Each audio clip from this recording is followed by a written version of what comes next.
Hi everyone, next up is my 36-inch Bobcat walk-behind mower.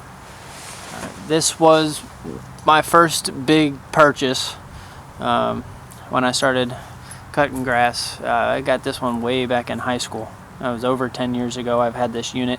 Not the same engine. I've been quite disappointed with Walter G. Cole. It just seems, or maybe I just got a lemon of an engine. But with that being said, take a walk around and let you get a close-up look. 15.5 horsepower engine. When I first bought it, the muffler was much smaller. Pretty much just came out the side.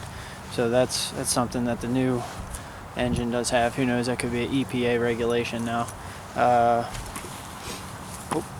Oil filter on the side, fuel filter underneath.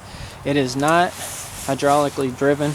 It does have a gearbox, which when it gets wet out, between the gearbox and the, I guess the rubber drive train, it does slip pretty good. So that's just something to look out for. An issue that you won't have with a hydraulic mower. Another downfall to this mower is the only way to change the height of the deck is by slipping out this pin, taking off all these, and then you can either add more pins underneath down here, or you can take more pins out to lower it. The one thing I must say is they do advise that if you are raising or lowering considerably, so say you wanted a deck really high, you wanted all of these down to the bottom, you will also need to take out all of the bolts down in here. You got one down in here, yeah, a couple down in there, and then you have to adjust those to make the back wheels higher as well. So that is something to just be mindful of. I pretty much always leave it on 2.5 washers. I'd say I think I've measured it on my other mower at about 3¼ inches. And that puts down a nice cut. Mainly this now is just used to get into yards that have fences in the back. And that's pretty much it. It does have the air cleaner on the side. Not quite as big as a lot of the newer ones will have. Still does the job. I think it's about a 4.5, maybe 5-gallon fuel tank. Choke, slow, fast. Engage the blades just by pulling that up. You got to turn it on. Got the off switch. You do have to hold these down while it's in drive or with the blades on. It's kind of a safety precaution. If you let them up, the whole thing stops and turns off on you. Like I was saying before, the muffler is a little bit bigger on this unit. You can see when I had the other engine on there, the chute actually went down all the way to the deck and it started rusting it out. I just lost the paint. It has 2 blades underneath. But overall, I've been satisfied. You know, this unit's now probably 15 years old. 10, 15 years old, I guess, somewhere in between there. The engine that's on it right now is, I don't know, probably 5, 6, 7 years old.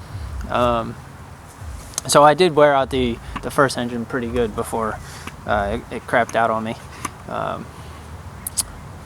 But otherwise, let's start it up, and I'll just try and go around that tree, and hopefully you'll be able to see it.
see, for being about 40 degrees outside today, I started up second pull.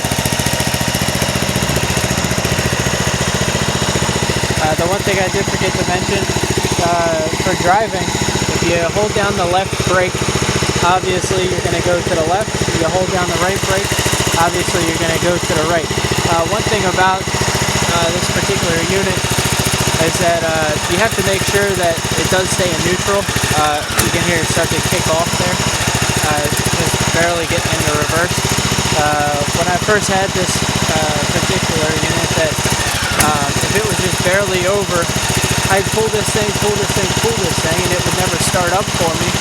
And then I took it to the shop, and the one guy just says, jiggle the gearbox, and I called up a Walter G. Cole. He said, jiggle the gearbox, and it'll see if that works. And lo and behold, that was all that it took. It was just that was over just a tad bit. Inside here was the operator's manual. Now you can just use it for trash if you like. Otherwise, it's been a pretty good unit. It does put down nice stripes. I know everybody's always looking for their stripes. Everybody is always looking for the stripes, and that does well. Keep it greased up. You got your grease holes for the front wheels, and you got some grease holes for the back. Some grease here. You got some grease for the gearbox underneath here. That's pretty much it. Fuel filters over on the back. This thing does fall out occasionally. Nothing some super glue won't hold in there for you. Otherwise, been a pretty good unit. Thanks for watching.